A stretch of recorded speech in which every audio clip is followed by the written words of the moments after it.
अगर आपको अमेरिका के तेल के खेल को समझना है और यह देखना है कि यह कैसे देशों को बर्बाद कर देता है, तो ईरान की कहानी देखिए। एक समय था जब अमेरिका ईरान का सबसे अच्छा दोस्त और उसका संरक्षक, पेट्रन हुआ करता था। लेकिन जल्द ही वही अमेरिका ईरान के लिए द बिग सैटन, सबसे बड़ा शैतान बन गया। नमस्कार। तो चलिए आज बात करते हैं कि अमेरिका और ईरान, जो कभी बहुत अच्छे दोस्त हुआ करते थे, वो आखिर इतने बड़े दुश्मन कैसे बन गए। ये कहानी है धोखे की, सियासत की और तेल की, जिसने इन दो देशों के रिश्ते को हमेशा के लिए बदल दिया। चलिए इस दिलचस्प कहानी को समझते हैं। कहानी की शुरुआत होती है 1979 में, ईरान की राजधानी तेहरान से।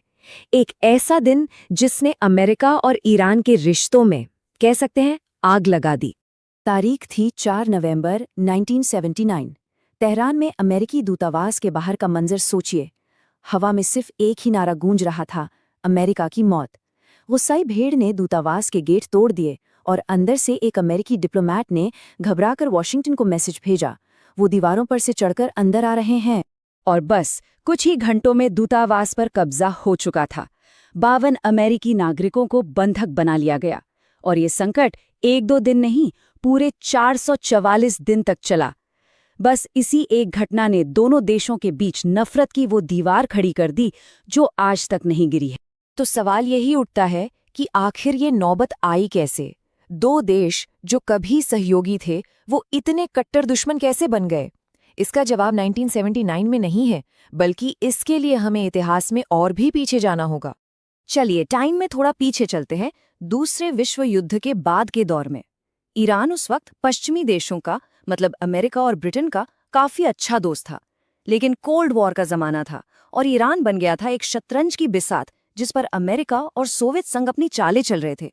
और पता है नाम क्या था? ईरान का बेशकीमती तेल। तो उस दौर में ईरान के अंदर हालात ठीक नहीं थे, अस्थिरता बढ़ती जा रही थी। 1949 में ईरान के राजा यानी शाह पर जानलेवा हमला हुआ।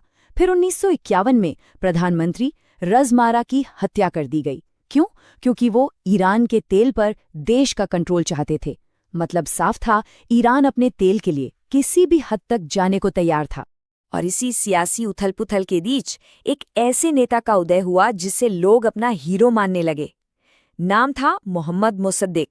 मोसद्देक जैसे ही पावर में आए, उन्होंने एक ऐसा फैसला लिया जिसने पूरी दुनिया को हिलाकर रख दिया।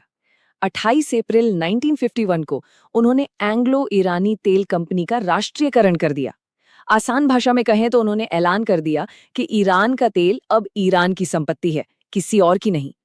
इस एक फैसले से ब्रिटिश साम्राज्य की तो मानो जमीन ही खिसक गई। तो देखिए, लड़ाई बिल्कुल साफ थी। एक तरफ था ईरान, जो कह रहा था कि तेल हमारा है तो दौलत भी हमारी होनी चाहिए, और दूसरी तरफ था ब्रिटेन, जिसकी पूरी अर्थव्यवस्था इसी तेल कंपनी पर टिकी थी। ये राष्ट्रवाद और साम्राज्यवाद की सीधी टक्कर थी। सत्ता का ये खेल और भी गहरा गया। एक मोड़ पर मोसद्देक ने इस्तीफा दे दिया, लेकिन उनके सपोर्ट में तेहरान की सड़कों पर जनसैलाब उमड़ पड़ा, दंगे होने लगे। आखिरकार जनता के दबाव के आगे शाह को झुकना पड़ा और मोसद्देक की सत्ता में वापसी हुई। और इस बार वो पहले से कहीं ज्यादा ताकतवर थे। अब कहानी का फोकस ईरान से हटकर वॉशिंगटन और लंदन पहुंचता है। यहाँ बंद दरवाजों के पीछे एक बहुत बड़ी साजिश रची जा रही थी, मोसद्देक को हटाने की साजिश। अब इस तख्ता पलट के पीछे ना दो बड़े डर काम कर रहे थे। ब्रिटेन को अपनी तेल कंपनी और अपनी डूबती अर्थव्यवस्था की फिक्र थी। वहीं अमेरिका को डर था कि कहीं मोसद्देक सोवियत संघ के पाले में न चले जाएं। उन्हें लगा कि अगर ऐसा हुआ तो पूरा ईरान कम्युनिस्टों के कंट्रोल में आ जाएगा। तो बस प्लान पर काम शुरू हो गया। कुछ ही महीनों के अंदर अमेरिका की CIA और ब्रिटेन की MI6 ने मिलकर एक सीक्रेट प्लान बनाया, जिसका कोड नेम था TPJ-X। और जुलाई 1953 आते आते अमेरिकी राष्ट्रपति आइजनहावर ने इस प्लान को हरी झंडी भी दे दी। CIA का प्लान बहुत ही शातिर था। उन्होंने ईरान के नेताओं, पत्रकारों, मौलवियों, सबको पैसे खिलाए। यहाँ तक कि सड़कों पर दंगे भड़काने के लिए गुंडों को भी पैसे दिए गए। मकसद साफ था, मोसद्देक के खिलाफ ऐसा माहौल बनाओ कि देश में अराजकता फैल जाए और उनकी सरकार गिर जाए। और जानते हैं इस पूरे ऑपरेशन का बजट कितना था? सिर्फ $1 मिलियन। सोचिए, एक देश की तकदीर बदलने के लिए और उसके खरबों के तेल भंडार पर कब्जा करने के लिए कितनी छोटी रकम तय की गई थी। लेकिन इस प्लान में एक बड़ी अड़चन थी। ईरान के शाह, वो इस साजिश का हिस्सा बनने से हिचकिचा रहे थे।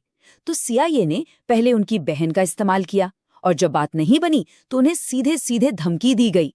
आखिरकार भारी दबाव में आकर शाह ने मुसद्दिक को बर्खास्त करने के कागजों पर साइन कर दी। तो अब मंच तैयार था तख्ता पलट की पहली कोशिश के लिए, और इस ऑपरेशन को जमीन पर लीड कर रहा था सीआईए का एजेंट कर्मिट रूजवेल्ट जूनियर। हाँ, ये वही रूजवेल्ट हैं जो अमेरिका के पूर्व राष्ट्रपति थियोडोर रूजवेल्ट के पोते थे। 15 अगस्त की रात माहौल में एक अजीब सी टेंशन थी।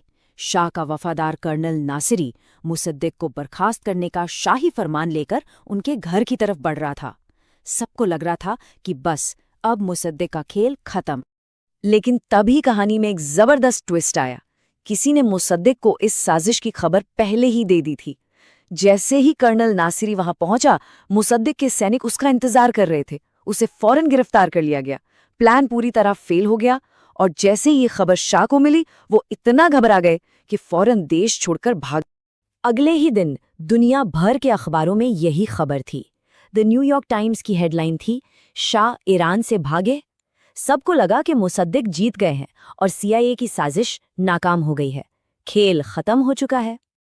लेकिन सीआईए के एजेंट कर्मिट रूजवेल्ट ने अभी हार नहीं मानी थी। जब उसे वॉशिंगटन से मिशन रद्द करने का ऑर्डर मिला तो उसने एक छोटा सा मैसेज भेजा, मैं अभी भी खेल में हूं। मतलब साफ था, ये कहानी का अंत नहीं बल्कि एक नई और खतरनाक शुरुआत थी। दोस्तों, कहानी पसंद आए तो चैनल को लाइक, शेयर और सब्सक्राइब करें ताकि आप सुनते रहें ऐसी रियल कहानियां। ईरान का इतिहास, जैसा कि हम देख सकते हैं, हजारों साल पुराना है। बहुत लंबा और गौरवशाली इतिहास है। लेकिन हमारी कहानी के लिए जो सबसे अहम मोड़ है वो आता है 1925 में, जब पहलवी वंश ने सत्ता संभाली और ईरान का झुकाव पश्चिमी देशों की तरफ, खासकर अमेरिका और ब्रिटेन की तरफ बढ़ने लगा। और इस पूरे टकराव के बीच में थे ये दो लोग। एक तरफ प्रधानमंत्री मोहम्मद मुसद्दिक, लोकतांत्रिक तरीके से चुने हुए, और उनका एक ही मकसद था ईरान का तेल ईरान के लोगों के लिए। और दूसरी तरफ थे शाह मोहम्मद रजा पहलवी, जिन्हें गद्दी विरासत में मिली थी और वो किसी भी कीमत पर पश्चिम से अपने रिश्ते बनाए रखना चाहते थे। अब होता क्या है कि तख्ता पलट की पहली कोशिश वो फेल हो जाती है। शाह तो डर कर देश से ही भाग जाते हैं और सीआईए हेडक्वार्टर से ऑर्डर आता है, मिशन अबॉर्ट, मिशन बंद करो। लेकिन तेहरान में मौजूद उनके एजेंट कर्मिट रूजवेल्ट, उनके दिमाग में कुछ और ही चल रहा था। रूजवेल्ट ने अपने बॉस के ऑर्डर को नजरअंदाज किया और अकेले ही आगे बढ़ने का फैसला कर लिया। तो रूजवेल्ट का प्लान क्या था? देखिए, ये 4 बहुत ही सीधे लेकिन बेहद असरदार कदम थे। सबसे पहले, प्रोपेगेंडा वॉर। अखबारों को पैसा दो, उन्हें मुसद्दिक के खिलाफ और शाह के हक में लिखने को कहो। दूसरा कदम, डर फैलाओ। भाड़े के लोगों से कम्युनिस्ट बनकर दंगे करवाओ ताकि लोगों को लगे कि देश पर सोवियत कब्जे का खतरा है। तीसरा, सड़क पर ताकत दिखाओ। शाह के वफादारों और रिश्वतखोर सैनिकों को सड़कों पर उतार दो। और आखिरी और चौथा कदम, नैरेटिव पर कब्जा करो। रेडियो तेहरान पर कब्जा करके ये ऐलान कर दो कि शाह वापस आ गए हैं। बस इन चारों को मिलाकर रूजवेल्ट ने कुछ ही घंटों में एक देश की तकदीर लिख दी। तो समझते हैं कि आखिर ये सब कैसे हुआ। जरा सोचिए, वो सुबह कैसी रही होगी। तेहरान की सड़कों पर हर तरफ बस धुआं, भ्रम और हिंसा का माहौल था। ये कोई महीनों या सालों तक चली लड़ाई नहीं थी। नहीं, सब कुछ बस एक दिन में हो गया। एक झटके में एक देश की सरकार को उखाड़ फेंका गया। और देखिए, ये सिर्फ कोई राजनीतिक शतरंज का खेल नहीं था। इसमें जानें गईं। प्रधानमंत्री मुसद्दिक के घर पर जो हमला हुआ वो 9 घंटे तक चला और उस हमले में कम से कम 300 लोगों की मौत हो गई। ये थी इस तख्तापलट की असली मानवीय कीमत। सोचिए, एक तरफ टैंक गोले बरसा रहे हैं प्रधानमंत्री के घर पर, और दूसरी तरफ वो और उनके मंत्री एक बगीचे की दीवार फांदकर अपनी जान बचाने की कोशिश कर रहे हैं। ये किसी लोकतांत्रिक सरकार का कितना नाटकीय अंत था, है ना? इस तख्तापलट के फौरन बाद क्या हुआ? अब वक्त था शाह की वापसी का, और ये वापसी कोई मामूली वापसी नहीं होने वाली थी। इसे एक बहुत बड़े शो की तरह पेश किया जाना था ताकि दुनिया को लगे कि शाह की सत्ता पूरी तरह से जायज है। तो जब शाह का प्लेन तेहरान में उतरा तो उनके दरबारियों ने झुककर उनके जूते चूमे, उनके रास्ते में जानवरों की कुर्बानी दी गई। ये सब एक सुनियोजित ड्रामा था, दुनिया को ये दिखाने के लिए कि ईरान की जनता अपने शाह से बेइंतहा प्यार करती है। तख्ता पलट के बाद तेल का एक नया सौदा हुआ। अब देखिए, कागज पर तो ये दिखाया गया कि ईरान को मुनाफे का 50% मिलेगा, जो सुनने में तो अच्छा लगता है, लेकिन ये वो नहीं था जो मोसादेक चाहते थे। वो चाहते थे तेल पर पूरा नियंत्रण। असल में नियंत्रण अभी भी विदेशी कंपनियों के हाथ में ही था, और उस मुनाफे का 40% हिस्सा सीधे सीधे अमेरिकी और ब्रिटिश कंपनियों की जेब में जा रहा था। जाहिर है, इस पूरी घटना पर दुनिया की नजरें थीं। सोवियत संघ ने तो फौरन अपने सरकारी अखबार प्रावधा में लिख दिया कि ये सब अमेरिका का किया धरा है। इससे कोल्ड वॉर का जो तनाव पहले से चल रहा था वो और भी बढ़ गया। लेकिन दूसरी तरफ थे मोसादेक, जिन्होंने हार नहीं मानी थी। जब उन्होंने सरेंडर कर दिया और उन पर मुकदमा चला तो उन्होंने अदालत में कहा, मेरा एकमात्र अपराध ईरान से प्यार करना है। उन्हें 3 साल की जेल हुई और बाकी की पूरी जिंदगी उन्हें घर में नजरबंद रखा गया। शाह ने सत्ता पर अपनी पकड़ मजबूत करने के लिए जुल्म का सहारा लिया। मुसादिक के हजारों समर्थकों को जेल में डाल दिया गया। सावाक नाम की एक खतरनाक खुफिया पुलिस बनाई गई, जिसका काम था हर उठती हुई आवाज को दबा देना। और इसी दमन से ईरानी लोगों के दिलों में अमेरिका के खिलाफ नफरत के वो बीज पड़े जो धीरे धीरे एक बहुत बड़ा तूफान बनने वाले थे। तो ऑपरेशन एजैक्स तो खत्म हो गया, पर असल कहानी तो अब शुरू होनी थी। इस तख्तापलट का असर इतना गहरा था कि उसकी परछाई दशकों तक ईरान पर पड़ने वाली थी। शाह रज़ा पहलवी का एक ही मकसद था, ईरान को पश्चिम जैसा एक मॉडर्न और सेक्युलर देश बनाना, मतलब जहां धर्म और सरकार के काम अलग अलग हों। सीआईए की मदद से सत्ता में आए शाह ने तेहरान को किसी भी वेस्टर्न शहर की तरह चमका दिया था। लेकिन यही आधुनिक सोच, यही पश्चिमी रंग ढंग उन्हें सीधे देश के धार्मिक नेताओं के सामने लाकर खड़ा कर रहा था। और शाह की इस सोच के सबसे बड़े विरोधी बनकर कौन उभरे? आयतुल्लाह खुमैनी। एक बेहद धार्मिक परिवार से आने वाले खुमैनी शिया इस्लाम के बहुत बड़े विद्वान थे। मतलब एक तरफ शाह परंपरावादी इस्लाम को पीछे धकेल रहे थे और दूसरी तरफ खुमैनी उसी परंपरा की सबसे बड़ी, सबसे बुलंद आवाज बनकर सामने आ रहे थे। तो शाह ने क्या किया? उन्होंने ईरान के तेल से हो रही जबरदस्त कमाई का इस्तेमाल किया और एक बड़ी सुधार योजना शुरू की, जिसका नाम था श्वेत क्रांति। मकसद तो ईरान को मॉडर्न बनाना था, पर इस एक कदम ने उनके लिए बहुत बड़े बड़े दुश्मन खड़े कर दिए। ये सुधार कोई छोटे मोटे नहीं थे, बहुत बड़े थे। जमीन बड़े बड़े जमींदारों से लेकर किसानों को दी गई, औरतों को वोट देने का हक मिला, पढ़ाई लिखाई के दरवाजे खुले, और तो और पुराने इस्लामी कानूनों की जगह नए मॉडर्न कानून लाए गए। अब सुनने में ये सब कितना अच्छा लगता है ना? लेकिन असल में इन्हीं कदमों ने बड़े जमींदारों और पुराने ख्यालात वाले धर्मगुरुओं दोनों को शाह का जानी दुश्मन बना दिया। और इस पूरे खेल में शाह अकेले नहीं थे, उन्हें अमेरिका का पूरा सपोर्ट था। यहाँ तक कि 1972 में अमेरिकी राष्ट्रपति निक्सन ने तो साफ साफ कहा था, शाह हमारा आदमी है। अमेरिका के लिए ईरान सोवियत संघ के खिलाफ एक जरूरी मोहरा था, पर अमेरिका से यही नज़दीकी बहुत से ईरानियों को खटक रही थी। उन्हें लगने लगा था कि शाह तो बस अमेरिका के हाथ की कठपुतली हैं। अब जब खुमैनी शाह के खिलाफ खुलकर बोलने लगे तो उन्हें गिरफ्तार करके देश से ही निकाल दिया गया। शाह ने सोचा होगा, चलो किस्सा खत्म। लेकिन यहाँ कहानी ने एक नया मोड़ ले लिया। हुआ बिल्कुल उल्टा। देश से बाहर रहकर खुमैनी विरोध का और भी बड़ा चेहरा बन गए। देश से बाहर थे पर चुप नहीं थे। खुमैनी ने अपने भाषण, अपने उपदेश रिकॉर्ड करना शुरू कर दिया। इन रिकॉर्डिंग्स में वो शाह की पश्चिमी सोच और सेक्युलर पॉलिसीज पर जमकर हमला करते थे। और कमाल की बात ये थी कि उनकी आवाज नाराज जमींदारों से लेकर गरीब मजदूरों और कॉलेज के स्टूडेंट्स तक सबको एक साथ जोड़ रही थी। अब सवाल ये है कि ये संदेश फैला कैसे? देखिए, तरीका बहुत ही अनोखा और सिंपल था। उनके भाषण कैसेट टेप पर रिकॉर्ड होते और फिर चोरी छिपे ईरान पहुंचाए जाते थे। सरकारी सेंसरशिप कुछ नहीं कर पा रही थी। ये कैसेट मस्जिदों में, बाजारों में कॉपी होते गए और घर घर पहुंच गए, और बस देखते ही देखते पूरे देश में एक चिंगारी सी लग गई। और यहीं से कहानी उस मोड़ पर आ जाती है जहां लोगों का गुस्सा अब सिर्फ गुस्सा नहीं रहा, वो एक ऐसी आग बन चुका था जिसे बुझाना किसी के बस में नहीं था। जी हाँ, क्रांति की आग भड़क चुकी थी। और शाह, वो शायद अपनी ही दुनिया में जी रहे थे। उन्हें पूरा यकीन था कि ईरान के लोग उनके साथ हैं।